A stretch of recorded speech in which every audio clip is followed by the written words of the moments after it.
जय हिंद दोस्तों।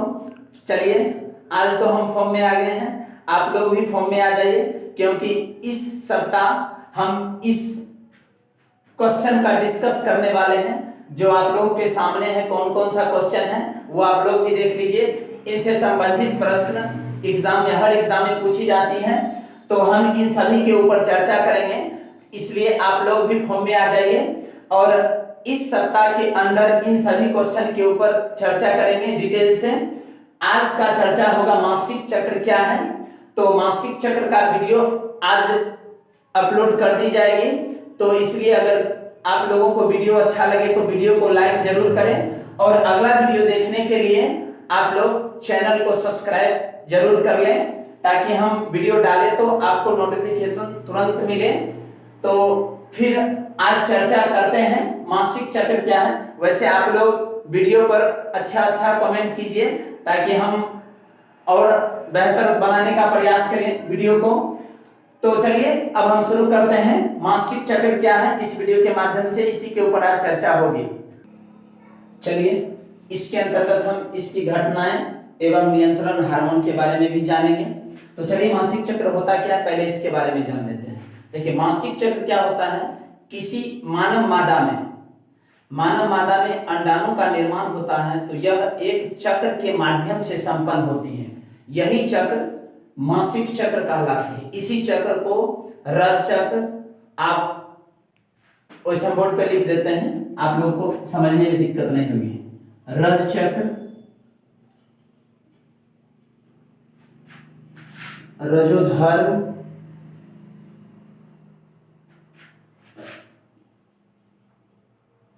ऋतुस्राव चक्र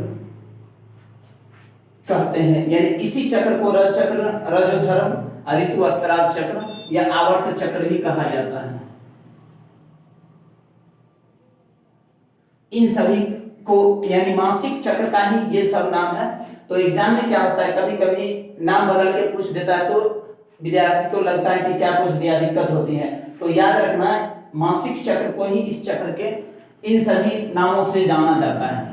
तो देखिए ये तो समझ में आ गया, किसी मादा में अंडाणु का जो निर्माण होता है वह एक चक्र के माध्यम से संपन्न होती है। वही चक्र को क्या कहते हैं, रजो चक्र, रजोधर्म, ऋतुस्राव या आवर्त चक्र या मासिक चक्र कहते हैं। ये तो क्लियर हो गई। इस चक्र का जो काल माना जाता है यानी समय, तो समय यानी इसको माना जाता है अगर औसतन रूप से 28 दिन की होती है। औसतन रूप से 28 दिनों को माना जाता है, औसतन रूप से 28 दिनों की होती है, लेकिन न्यूनतम रूप से मान लेता है 25 से 35 दिनों का। लेकिन औसतन रूप से यानी मुख्य रूप से 28 दिनों की मानी जाती है। अब देखिए किसी मादा में अंडाणु का जब निर्माण होती है, यानी कह सकते हैं अंडाणु का निर्माण होती है तो ये क्रिया चलती है।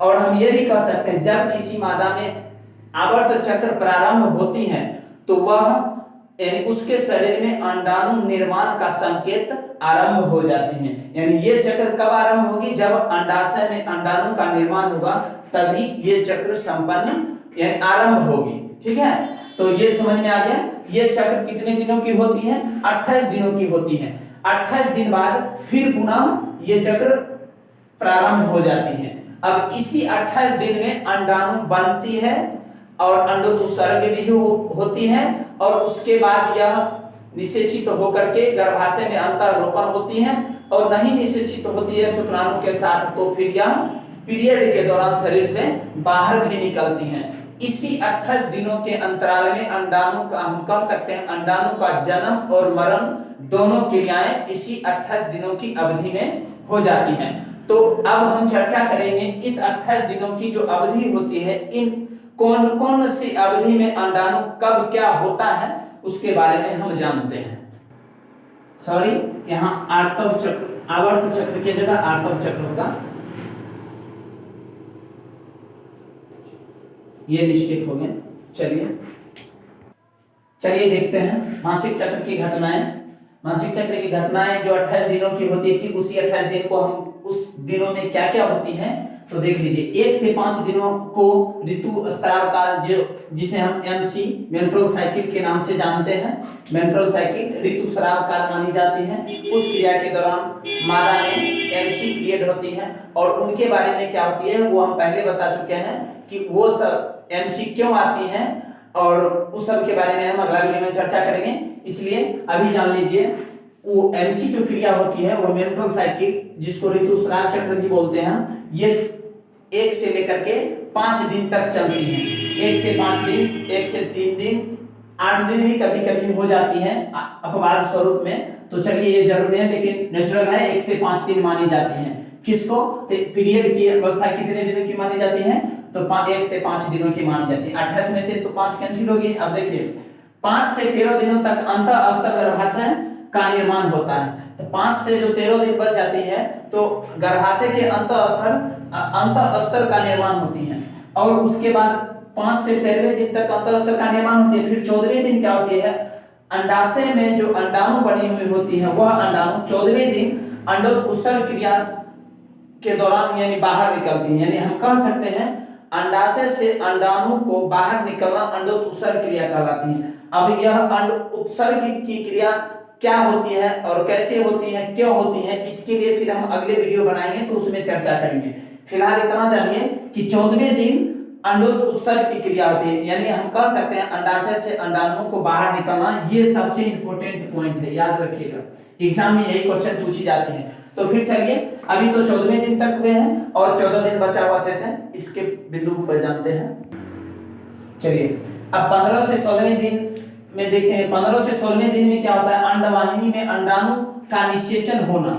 अगर 15 से 16वें दिन में यानी 15वें और 16वें दिन में अगर अंडाणु, जब अंडाशय से अंडाणु बाहर निकलते हैं 14वें दिन और 15 से 16वें दिन के अंतराल में शुक्राणु के संपर्क में अगर अंडाणु आ गया तो वह निषेचन करके 20 से 25 दिन यानी लिखते हैं दिनों तक, यानी 20 से 25 दिनों तक में निषेचित कर, यानी हम कह सकते हैं 20 से 25 दिनों तक के अंतराल में वह गर्भाशय में यानी स्थापित हो जाती है भ्रूण के निर्माण में।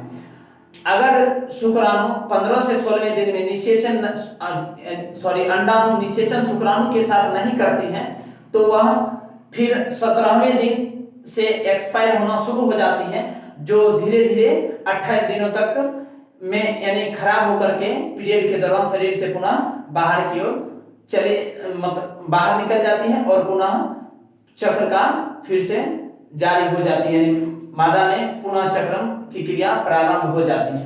तो हम इस प्रकार समझ गए मासिक चक्र के दौरान जो घटनाएं थी उस सब के बारे में समझ गए। अब देखिए किसी मादा में प्रथम बार जो पीरियड की अवस्था आरंभ होती है उसे हम रजोदर्शन कहते हैं। ये भी एग्जाम में कई बार पूछा गया है। प्रथम बार मादा में यानी मानव मादा में जो प्रथम बार पीरियड की अवस्था होती है उसको रजोदर्शन कहते हैं और अंतिम बार जो होती है उसे हम रजोनिवृत्ति कहते हैं। तो चलिए अब हम जानते हैं इसकी पर घटना तो जान गए, अब नियंत्रण हार्मोन। चलिए मासिक चक्र का नियंत्रण किस हार्मोन के द्वारा होती है वो हम देख लेते हैं। तो देखिए मासिक चक्र का नियंत्रण अंडाशय के द्वारा जो उत्पन्न होने वाले हार्मोन जो होती हैं प्रोजेस्टेरोन एवं एस्ट्रोजन हार्मोन, इसी के अधिकतर और कमी यानी अधिकता और कमी के कारण यानी इसका नियंत्रण होती रहती है। तो मास्टर यानी हम अंडा यह हार्मोन दोनों अंडाशय के द्वारा ही उत्पन्न होती हैं और इसी की वजह से मेंस्ट्रुअल साइकिल की क्रिया नियंत्रण होते रहती है। याद रखिएगा यानी मेंस्ट्रुअल साइकिल की क्रिया जो होती है एमसी की क्रिया का नियंत्रण यही दोनों हार्मोन की वजह से होते रहती हैं। इसी की कमी और बढ़ोतरी का होने के कारण इसका नियंत्रण होते रहती है। तो चलिए अगर विशेष जानना है तो फिर इसके लिए एक अलग से वीडियो बनाना पड़ेगा, उसमें इसके बारे में डिटेल से चर्चा करेंगे। फिर मिलते हैं अगले वीडियो में। जय हिंद।